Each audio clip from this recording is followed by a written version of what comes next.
Good morning everyone, मैं शरद यादव आप सभी का स्वागत करता हूं आपके अपने यूट्यूब चैनल ग्लैंस एकेडमी पर। दोस्तों, लास्ट क्लास में हम लोगों ने वर्ल्ड ज्योग्राफी 2023 घटना चक्र के लेटेस्ट एडिशन में देशांतर की क्लास को कंप्लीट किया था और इसके एमसीक्यू सीरीज बाकी थे, जो कि आज हम लोग एमसीक्यू सीरीज को करेंगे, जिसमें हम देखेंगे प्रश्न उत्तर। और जिन लोगों ने इसकी पूरी प्लेलिस्ट को नहीं देखा है, पूरी क्लासेस को नहीं देखा है, तो वो लोग प्लेलिस्ट में जाएंगे और वहाँ पे आपको देखने को मिलेगा यूपीपीसीएस आरओ वर्ल्ड ज्योग्राफी की सीरीज घटना चक्र 2023 की। उस प्लेलिस्ट में जाएंगे और वहाँ पे वर्ल्ड ज्योग्राफी की सारी क्लासेस लगातार चलाई जा रही हैं। तो प्लीज़ इससे पहले की सभी क्लासेस देख लीजिएगा, जिससे आप लोगों को एक कंटिन्यूअस सीरीज के तौर पे चीज़ें समझ में आए। साथ ही साथ आप इंडियन ज्योग्राफी को भी देख सकते हैं, बायोलॉजी की क्लास भी लगातार चलाई जा रही है। तो इन सभी क्लासेस को आप एक्सेस कर सकते हैं प्लेलिस्ट से हमारे। और चलिए शुरू करते हैं अपने पहले क्वेश्चन पे। और आगे बढ़ने से पहले एक छोटी सी रिक्वेस्ट है, चैनल पर अगर पहली बार आए तो प्लीज़ चैनल को सब्सक्राइब कर लीजिएगा, क्योंकि ये आपके चैनल के माध्यम से यूपीपीसीएस आरओ इन सभी के लिए beneficial content free of cost दिया जाता है।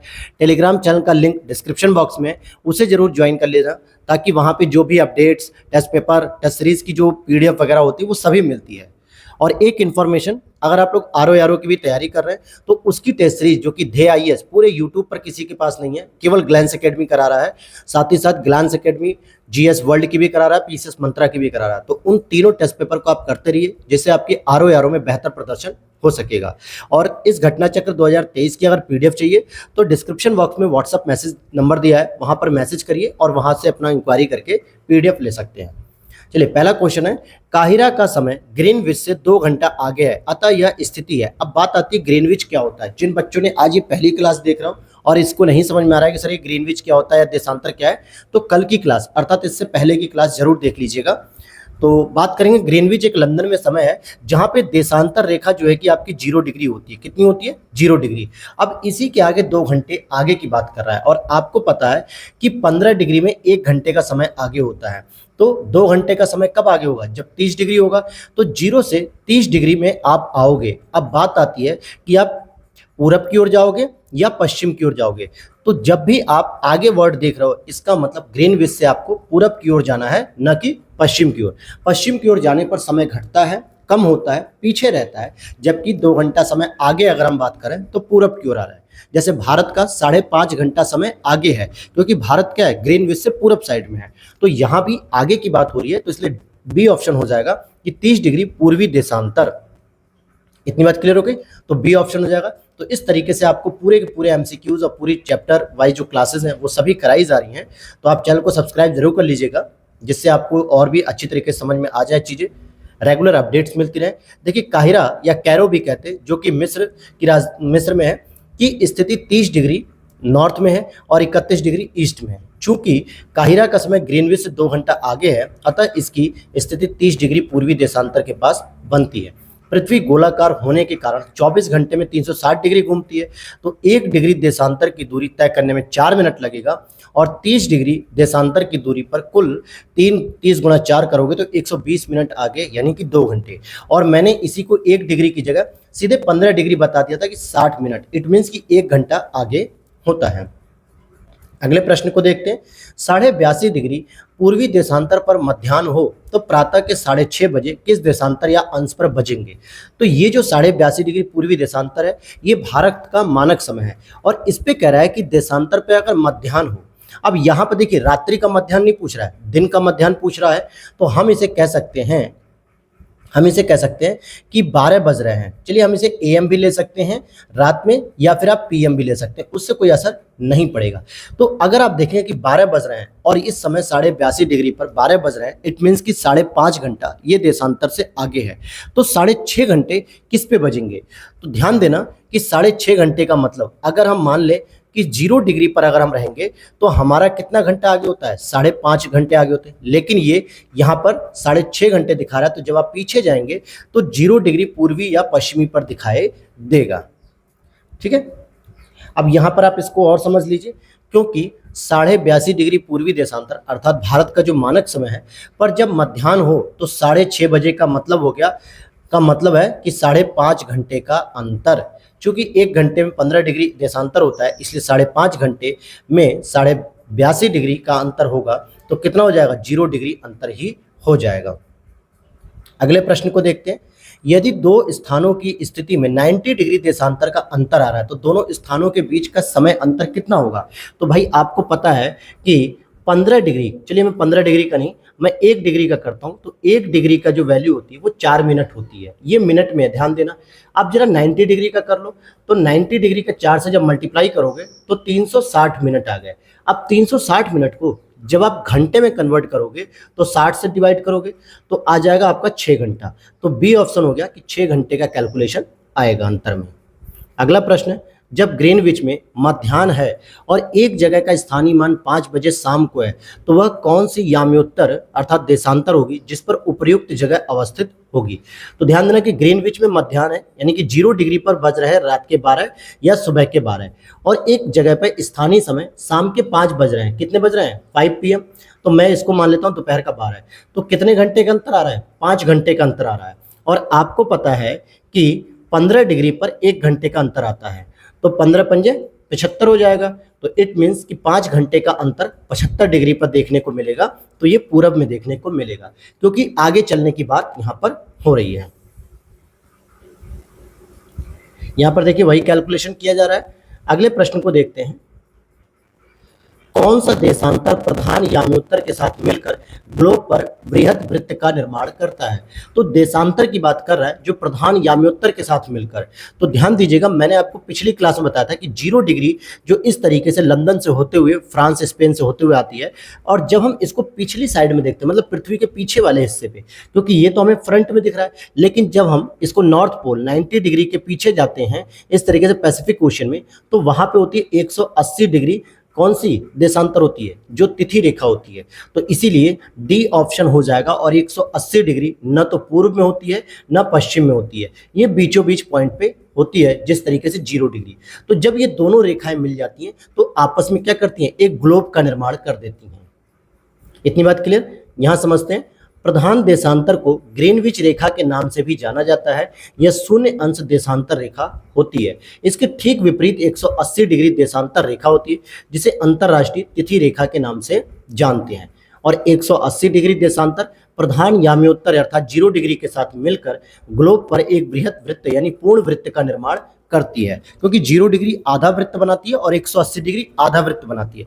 जब ये दोनों मिला दी जाती हैं तो 90 डिग्री नॉर्थ से लेकर 90 डिग्री साउथ के बीच में पूरा का पूरा एक वृत्त बना देती हैं, जिससे ये प्रश्न पूछा जा रहा है। और अगर आप लोगों को ये चीज़ नहीं समझ में आ रही है कि सर ये आप कैसे बता ले रहे हैं, कैसे इसको समझा रहे हैं, तो प्लीज़ इससे पहले वीडियो को देख लीजिए। इससे पहली क्लास जो क्लास नंबर 6 है उसमें पूरा डिटेल से बताया गया है देशांतर और अक्षांश के बारे में, जहाँ पर आपको ये कन्फ्यूज़न खत्म हो जाएगा।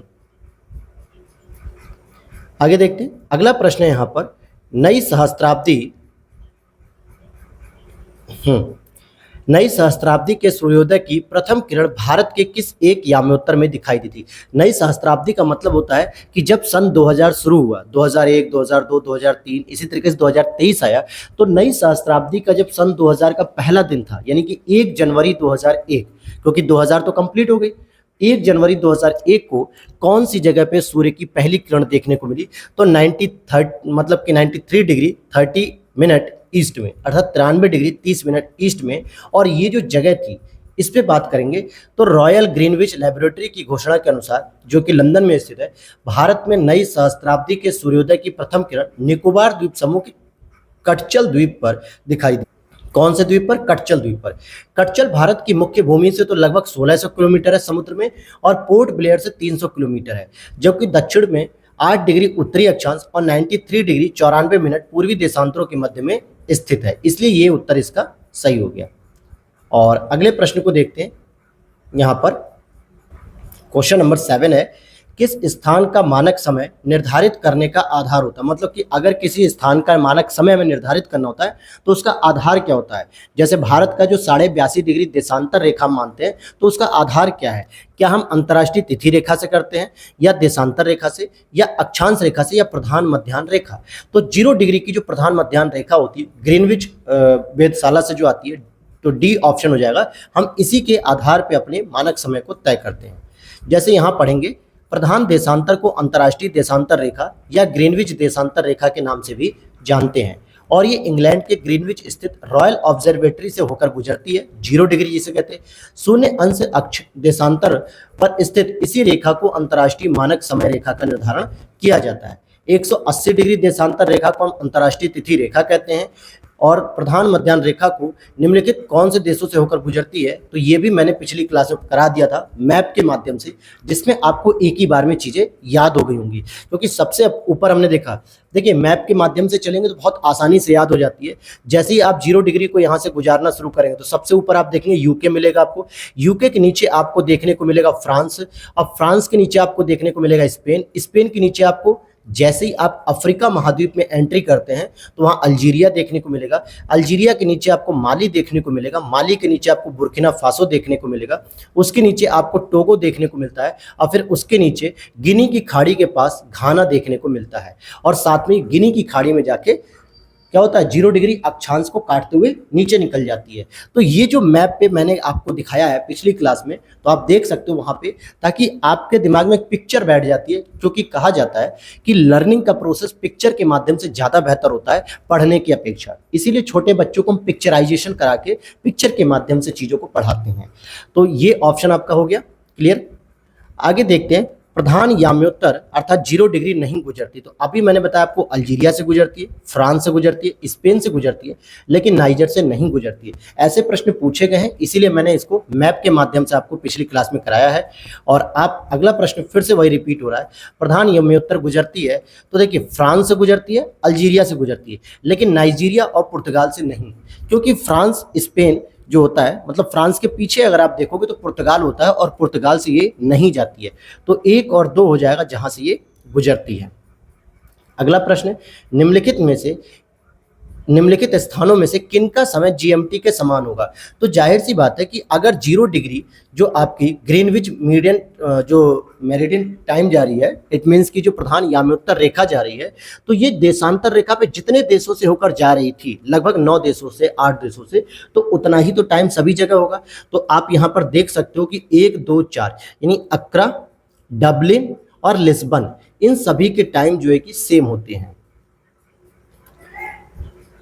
अब यहाँ पर हम देखेंगे, अब आप कहोगे सर ये क्या क्या आपने बताया, तो समझ लीजिए यहाँ पे कि घाना की राजधानी अक्रा, आयरलैंड की राजधानी डबलिन और पुर्तगाल की राजधानी लिस्बन तीनों ही जीएमटी मानक समय का उपयोग करती हैं। मैड्रिड स्पेन की राजधानी है, जो कि 3 डिग्री 43 मिनट पश्चिमी देशांतर पर स्थित है और जीएमटी के मानक के समान नहीं है। अब यहाँ पर बात आती है कि सर आयरलैंड तो छोड़िए, पुर्तगाल से तो जाती भी नहीं है 0 डिग्री, फिर ये जीएमटी के मानक समय के साथ कैसे। तो पुर्तगाल के क्या किया है कि अपना, जो कि पुर्तगाल का अक्षांशीय विस्तार जो है, मतलब देशांतरी विस्तार बहुत कम है, बहुत पतला है पुर्तगाल। इस तरीके से, कुछ इस तरीके से उसकी स्ट्रक्चर है, ऐसे करके आप देखोगे इस तरीके से। तो ये जो दूरी है ये बहुत कम है। अक्षांशीय विस्तार तो है बहुत लंबा, लेकिन देशांतरी कम है, इसीलिए उन्होंने जीएमटी के टाइम को ही फॉलो करना शुरू किया है। अब यहाँ पर फिर से अगला प्रश्न है, किसी एक क्षण निम्नलिखित नगरों में से किस एक में घड़ी समय अन्य 3 नगरों की घड़ियों के समान नहीं होता है।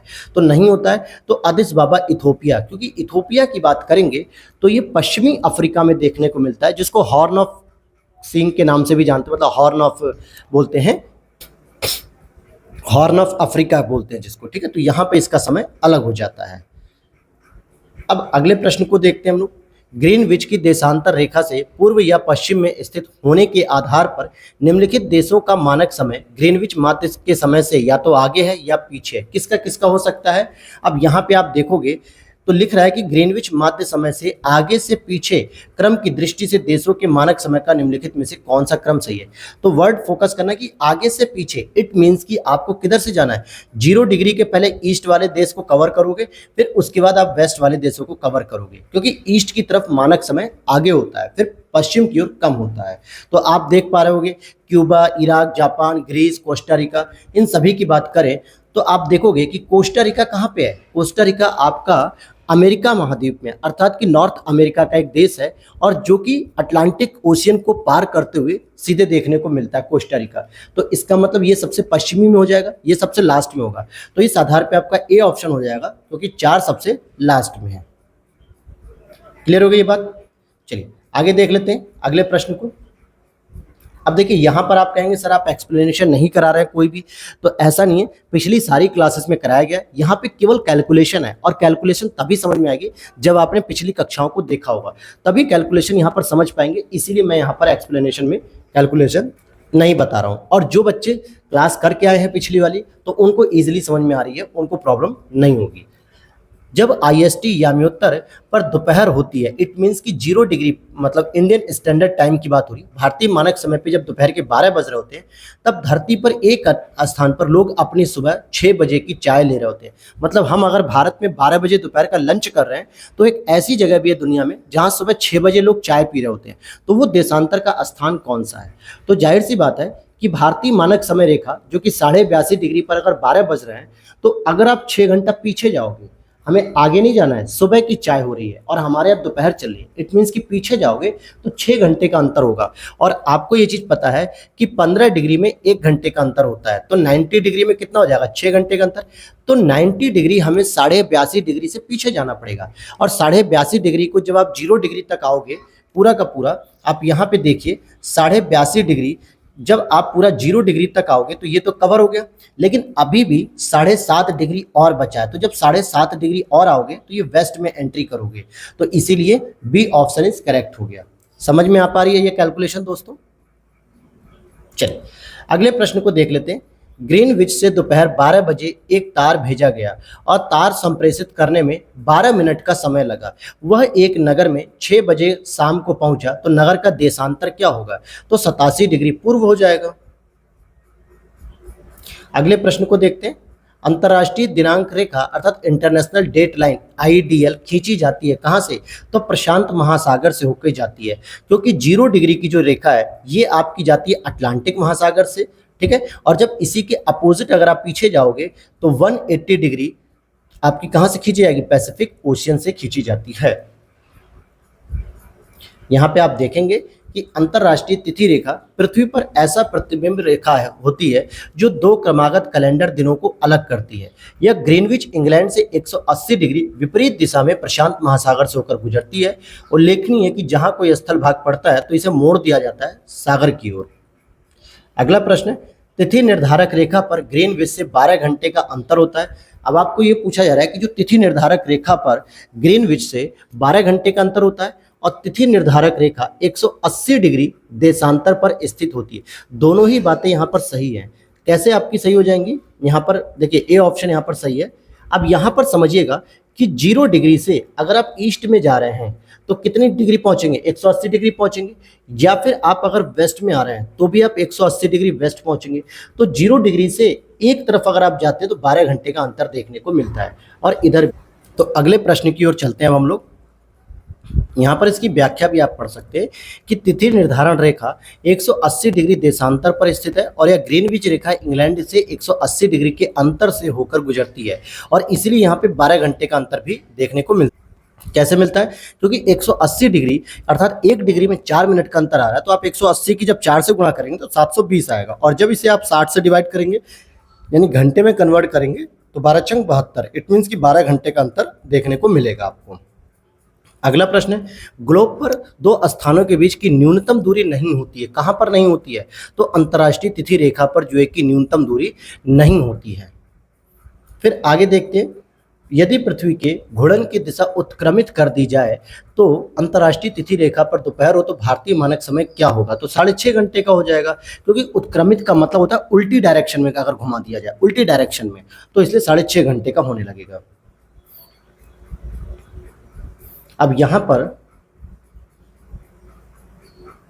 अगले प्रश्न को देखते हैं, और अगला प्रश्न आपसे क्या कह रहा है, निम्नलिखित में से कौन सा एक जल डमरू मध्य अंतर्राष्ट्रीय तिथि रेखा के सर्वाधिक निकट है? तो अंतर्राष्ट्रीय तिथि रेखा के सर्वाधिक निकट कौन मिलेगा? बेरिंग जल डमरू मध्य। और ये मैंने आपको पिछली क्लास में दिखा दिया था, पैसिफिक ओशियन में, जहां पर एक तरफ आपको अमेरिका का ये अलास्का वाला पॉइंट देखने को मिलता है, अलास्का वाला, और दूसरी तरफ आपको रसिया का पॉइंट देखने को मिलता है। ये रसिया का पॉइंट हो गया, ये USA का पॉइंट हो गया, और यहीं बीच में आपको बेरिंग जल संधि देखने को मिलती है, जो आपकी ये आर्कटिक ओशियन को पैसिफिक ओशियन से कनेक्ट करती है। तो ये चीज मैंने आपको बताई थी। अब यहाँ पर एक और आखिरी प्रश्न है आज की क्लास का, फिर उसके बाद हम लोग अगले चैप्टर की ओर बढ़ेंगे। तो ये जो प्रश्न कह रहा है, एक जहाज एल्यूशियन द्वीप समूह के पूर्वी छोर से डच हार्बर की ओर जा रहा है 1 जनवरी 1999 को 23:30 मतलब 23:30 बजे। इट मीन्स कि क्या हो गया, ये 11:30 बजे 180 डिग्री याम्योत्तर को पार करता है। और याम्योत्तर को पार करने के समय से 1 घंटे की यात्रा करने के बाद जहाज का कप्तान अपनी डायरी में कौन सा समय और तिथि निर्धारित करेगा। अब ध्यान देने वाली बात है कि पूर्वी छोर से जा रहा है, इट मीन्स कि ईस्ट से होके वेस्ट की ओर जा रहा है, तो ईस्ट का टाइम और डेट दोनों ही एक दिन आगे होती है। लेकिन अब यहाँ पर ध्यान देना कि जो ऑप्शन होगा, सॉरी, टाइम आगे होता है लेकिन डेट पीछे चलती है। तो आप देखेंगे 1 जनवरी के बाद वो प्रवेश करेगा किस में, 2 जनवरी में। लेकिन टाइम की बात करेंगे तो ये कितना नोट किया इसने, 12:30 बजे। कितने बजे, 12:30 बजे। तो ये आपका बी ऑप्शन इज करेक्ट हो गया। अब यहाँ पर आपका एक और अगला चैप्टर शुरू होता है, विषुवत रेखा या भूमध्य रेखा। क्योंकि अभी हमने इससे पहले हमने पढ़ा था अक्षांश रेखाओं के बारे में, पूरी की पूरी अक्षांश रेखाओं की पूरी स्टोरी मैंने आपको बताई थी। और दूसरा जो कि अक्षांश रेखाएं इस तरीके से होती है, इस तरीके से खींची जाती हैं। और दूसरा हमने पढ़ा देशांतर रेखाओं के बारे में, जिसमें हम लोगों ने इस तरीके से जो नॉर्थ पोल से साउथ पोल को कनेक्ट करता है इस तरीके से, ठीक है। इन सभी चीज़ों को हमने कवर कर लिया। और अब हम पढ़ेंगे पृथ्वी पर जो सबसे प्रमुख होती है, पृथ्वी पर जो सबसे प्रमुख होती है 0 डिग्री, या जिसे हम कहते हैं विषुवत रेखा या भूमध्य रेखा, जिसके ऊपर वाले हिस्से को हम नॉर्दर्न हेमिस्फीयर अर्थात कि उत्तरी गोलार्ध, और नीचे वाले हिस्से को हम लोग साउदर्न हेमिस्फीयर अर्थात दक्षिणी गोलार्ध कहते हैं। और भारत हमारा उत्तरी गोलार्ध में स्थित है, इसीलिए हम लोग कहते हैं कि भारत उत्तर पूर्वी गोलार्ध में स्थित है। अब उत्तर और पूर्वी कैसे होगा तो अभी मैं आपको बताऊंगा, लेकिन पहले हम भूमध्य रेखा को पढ़ते हैं। और यहाँ से जो प्रश्न बनते हैं कि भूमध्य रेखा किन देशों से होकर गुजरती है, तो ये भी चीज़ें हम लोग यहाँ पर समझेंगे। तो चलिए देख लेते हैं। यहाँ पर अक्षांश या समानांतर पूर्व पश्चिम दिशा में एक दूसरे के समानांतर खींचे जाते हैं। ध्यान देना, पूर्व और पश्चिम, इसको मैं आपको ग्लोब के माध्यम से भी दिखाऊंगा अभी और समझाऊंगा।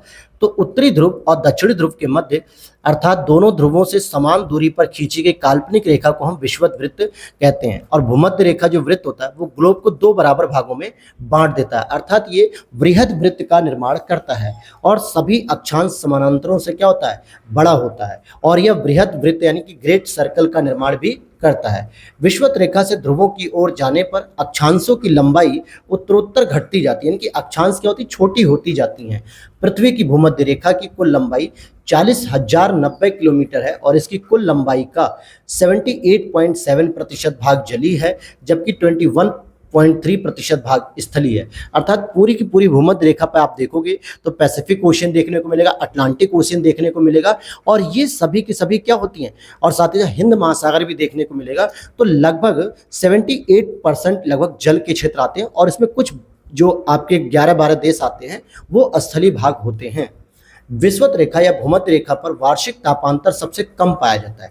तापांतर का मतलब क्या होता है दोस्तों, कि दिन में तापमान कितना है और रात में तापमान कितना घट गया।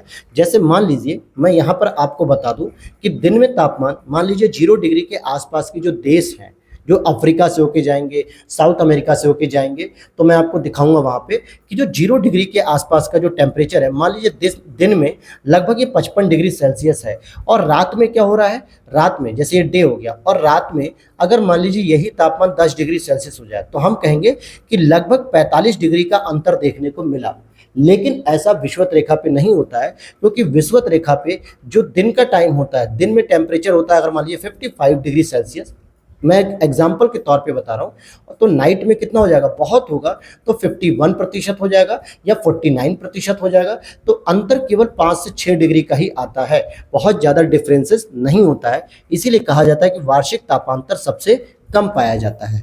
अर्थात यहाँ वर्ष भर सूर्य की किरणें लगभग लंबवत पड़ने से उच्च एवं निम्न तापमान में ज़्यादा अंतर नहीं आ पाता। उच्च तापमान 55 डिग्री है, निम्न तापमान 51-50 डिग्री है, और इस क्षेत्र में कोई भी शीत ऋतु नहीं होती है, क्योंकि चाहे वो कोई भी महीना हो।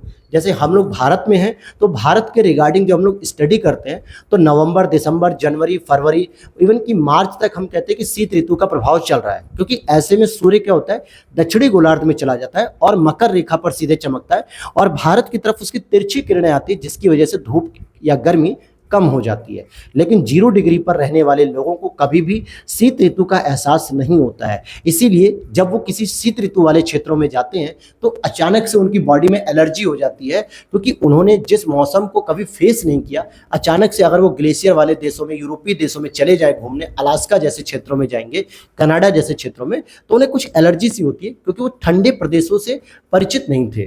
तो ये भी एक प्रॉब्लम होती है उन लोगों के साथ।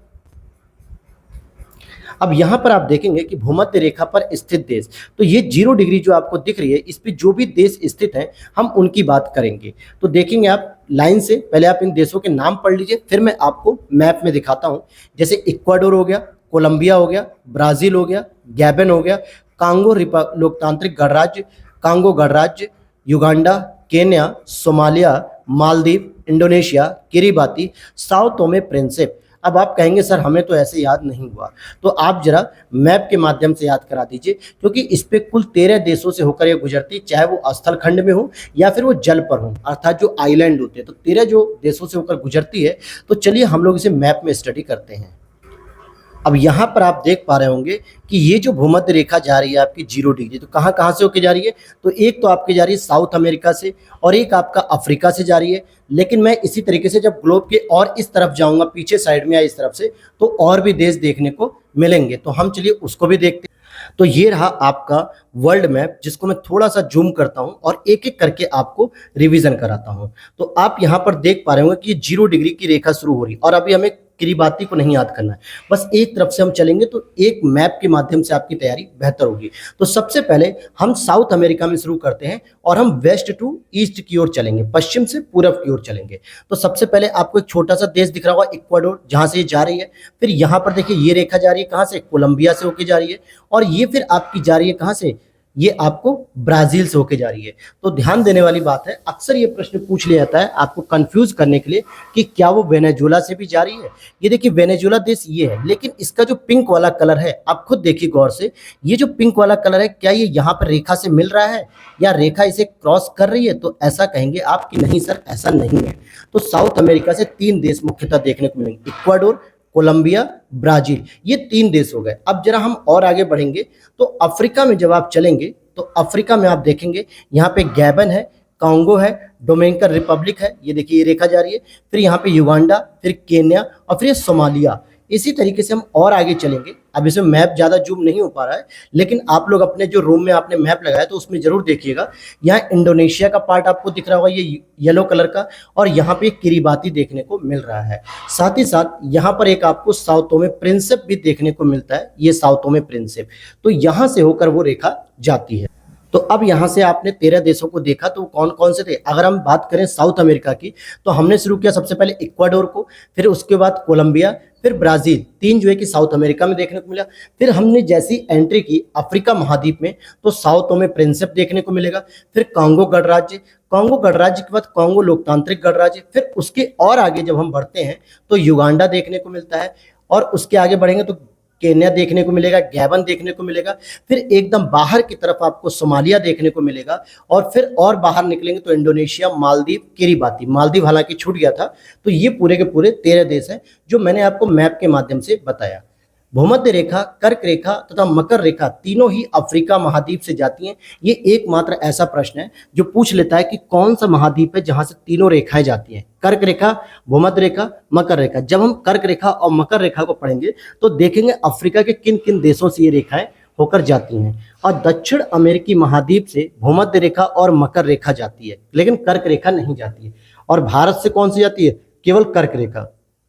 कोलंबो जो कि 6 डिग्री 55 मिनट 30 मिनट, 6 डिग्री मतलब 55 मिनट उत्तरी अक्षांश पर, और जकार्ता लगभग 6 डिग्री 12 मिनट दक्षिणी अक्षांश पर, मनीला लगभग इतना है, और उत्तरी अक्षांश पर सिंगापुर। आई थिंक इससे संबंधित एक प्रश्न पूछा गया, इसीलिए इनकी लोकेशन दे रहा है, तो हम उसे प्रश्न में देख लेंगे। अब यहाँ पर पूछा जा रहा है पृथ्वी की भूमध्य रेखा की कुल लंबाई कितनी है? तो मैंने आपको बताया था 40,090 किलोमीटर। तो यहाँ पे 40,000 ऑप्शन दे रहा है, तो हम इसी को सही मान लेंगे। अगला प्रश्न है यहाँ पे, निम्नलिखित समूहों में से किस एक के देशों में से भूमध्य रेखा गुजरती है? तो आप जरा एक एक ऑप्शन देखो। ब्राजील तो पढ़ा था, लेकिन ना हमने जाम्बिया पढ़ा, ना मलेशिया पढ़ा।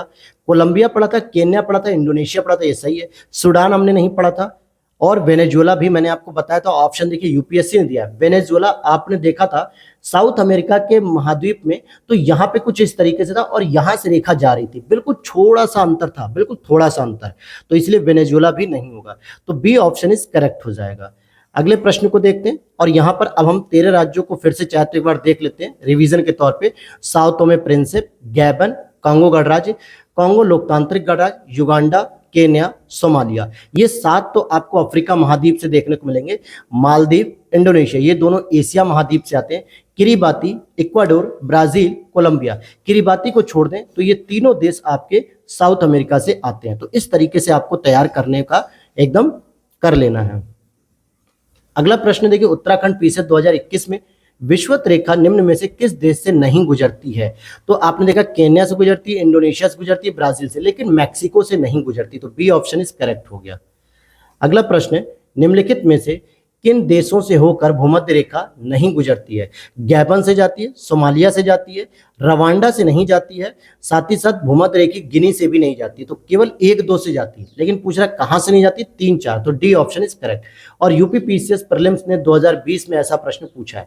तो जब आपको भूमध्य रेखा से गुजरने वाले देश पता होंगे, कर्क रेखा से पता होंगे और मकर रेखा से पता होंगे, तभी तो आप इन प्रश्नों को कर सकेंगे।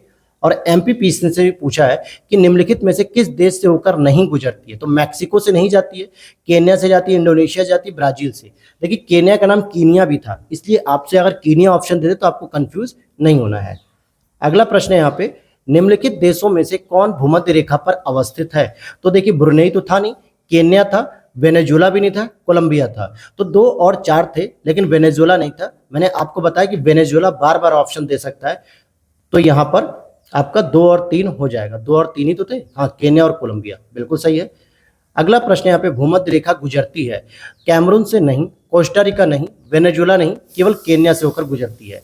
अगले प्रश्न को देख लेते हैं, जिस अक्षांश पर वार्षिक तापांतर न्यूनतम होता है, तो वार्षिक तापांतर न्यूनतम होता है वो रेखा कौन सी होती है? भूमध्य रेखा होती है, ये मैंने आपको पहले ही बता दिया था। अब यहाँ पर देखेंगे कि विषुवत रेखा या भूमध्य रेखा पर वार्षिक तापांतर सबसे कम पाया जाता है, और अर्थात यहाँ पर लगभग वर्ष भर सूर्य की किरणें लंबवत पड़ने से उच्च और निम्न तापमान में ज्यादा अंतर नहीं देखने को मिलता, और यहाँ पर कोई भी शीत ऋतु भी नहीं होती है। अगला प्रश्न, निम्नलिखित नगरों में से कौन सा एक भूमध्य रेखा के सर्वाधिक निकट है? तो सिंगापुर है। तो यही प्रश्न था, इसीलिए आपको वो लोकेशन दी गई थी। अगला प्रश्न है यहाँ पर, भूमध्य रेखा, कर्क रेखा और मकर रेखा तीनों निम्न में से किस एक महाद्वीप से होकर गुजरती है? तो ए ऑप्शन हो जाएगा अफ्रीका महाद्वीप। किससे होकर गुजरती है? अफ्रीका महाद्वीप से होकर गुजरती है। तो अब हमारा एक आखिरी क्वेश्चन है, ITCZ, ध्यान देना, इंटर ट्रॉपिकल कन्वर्जेंस जोन एक निम्न वायुदाब पेटी स्थित है। कहां पर स्थित है? तो ये भूमध्य रेखा पर स्थित होती है, क्योंकि ये भूमध्य रेखा से 15 डिग्री या तो ऊपर जाएगी नॉर्थ में जब सूर्य का उत्तरायण होगा, या फिर 15 डिग्री साउथ में जाती है जब सूर्य का दक्षिणायन होता है। तो केवल आपका यही ऑप्शन यहाँ पर सही हो जाएगा, डी ऑप्शन इज करेक्ट हो जाएगा। अब यहाँ पर हमारा अगला चैप्टर शुरू होता है कर्क रेखा, जिसको हम लोग कवर करेंगे अगली क्लास में दोस्तों। तो अभी आपका काम क्या है कि अक्षांश रेखा, देशांतर रेखा, भूमध्य रेखा, मतलब ये तीनों को ही आपको कवर कर लेना, रिवीजन कर लेना है, क्योंकि अब इन्हीं का प्रयोग आगे कर्क रेखा में, मकर रेखा में दिन रात कैसे होते हैं, ये सभी चीजों को हम कवर करेंगे। तो मिलते हैं नेक्स्ट वीडियो में। और पीडीएफ के लिए व्हाट्सअप नंबर दिया हुआ है डिस्क्रिप्शन बॉक्स में, वहां से आप मैसेज करके पीडीएफ ले सकते हैं। और टेलीग्राम चैनल को ज्वाइन कर लीजिए, जहाँ पे जितनी भी वैकेंसीज आती हैं, साथ ही साथ जो भी आपके टेस्ट पेपर कराए जाते हैं, उन सभी की पीडीएफ, अपडेट, क्लासेस, सारी चीज वहां पे मिलती रहती हैं। तो आप वहां पे ज्वाइन कर लीजिए, लिंक उसका भी डिस्क्रिप्शन बॉक्स में दिया हुआ है। तो मिलते हैं नेक्स्ट वीडियो में। Thanks for watching.